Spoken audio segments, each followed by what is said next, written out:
This exchange between Representative Elissa Slotkin and the Department of Defense Attorney nominee gets right to the heart of something we don't talk about enough: the limits of military power inside our own country and what it means for democracy when those limits are tested.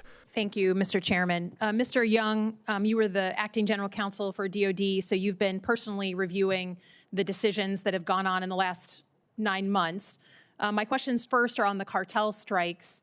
On September 4th, a letter was sent to Congress from the president.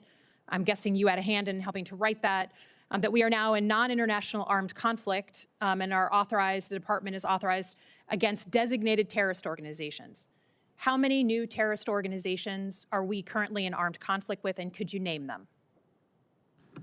Senator, it may be more appropriate for me to discuss that with you in a closed session. We couldn't get it in a closed session when we met with the general counsel, the man who's now confirmed as a general counsel. And I would offer, as you mentioned before, I was a CIA officer and helped with targeting. I have no problem going after these cartels. I have no problem designating terrorist organizations in general, but we've never had an instance where there's a secret list of what I understand to be dozens of now terrorist organizations that the American public and certainly the oversight committees don't get to know. So I would just offer overseeing a secret list of terrorist organizations is concerning in this context, but much more concerning when we look at what's going on inside our country. The same time that that letter was being sent to this Congress, the president put out a new domestic terrorism executive order and asked the Department of Justice to designate a list of terrorist organizations who do things like have anti-Christian values, contradict traditional views of a family. Can you tell me what organizations have been designated as domestic terrorist organizations? Senator, I'm not Antifa, which was I'm not aware of any designations under that. The Department of War, to my knowledge, has not been involved in that that I'm aware of. If there was the list of domestic terrorist organizations that were settled upon, would that authorize the Department of Defense to take military action inside the United States? Not to my knowledge, Senator. The decision to send troops into our cities has been deeply controversial. We had the National Guard, and the president turned down, I think, twice or 3 times by a federal judge just this past weekend in setting National Guard troops from one state into another state. There is yet another leaked signal conversation from Secretary Hegseth about him considering sending in the 82nd Airborne. That's an active duty military unit, one of our most elite units. Is there any city in America that's currently in active insurrection against the government of the United States?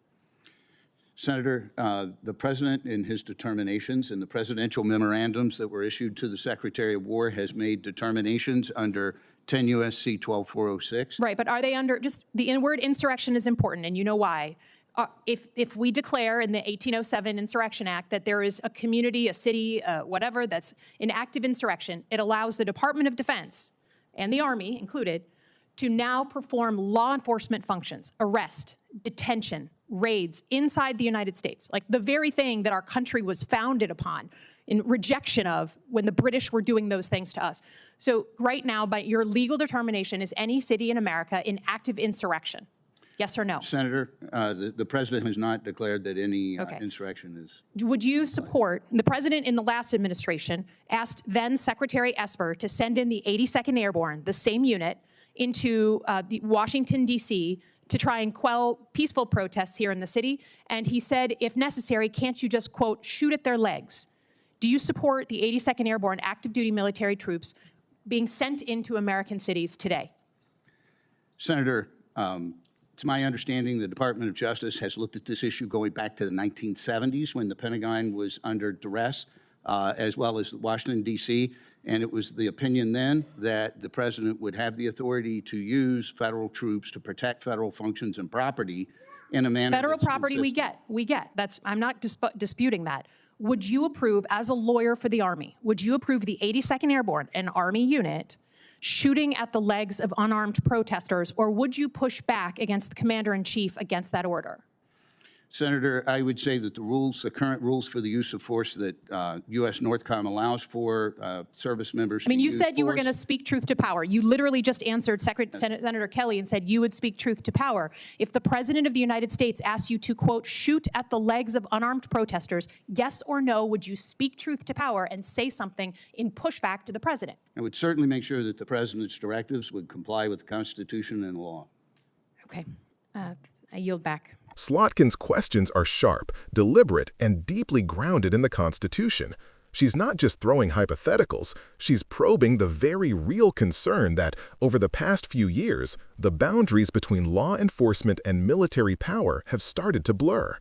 When she asks, is any city in America currently in active insurrection, it's not just about semantics, it's about whether the executive branch can justify using active-duty troops, soldiers trained for combat, against American civilians. And the nominee's hesitation tells us a lot. The fact that he can't give a simple no without couching it in legal language shows how fragile those boundaries can become under political pressure. Slotkin pushes further because she understands what's at stake. If the government ever labels a domestic protest as an insurrection, that could unlock powers meant for wartime, allowing the military to arrest, detain, and even use force against U.S. citizens. That's not just unconstitutional, it's exactly what the founders warned against when they rejected the idea of standing armies being used to police civilians.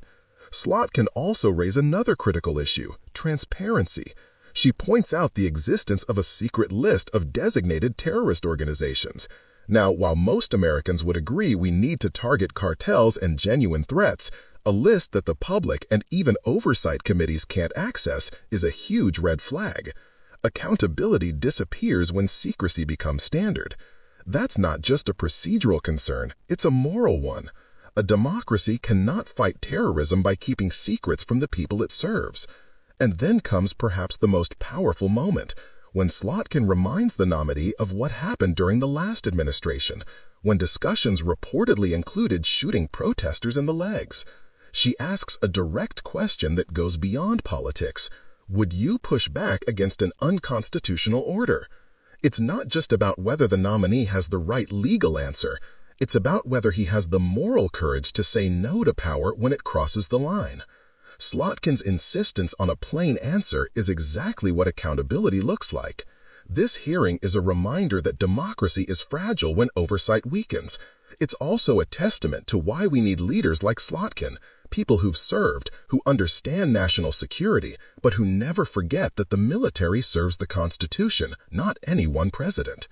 Her line of questioning isn't partisan grandstanding, it's about ensuring that the guardrails of democracy hold, no matter who's in power.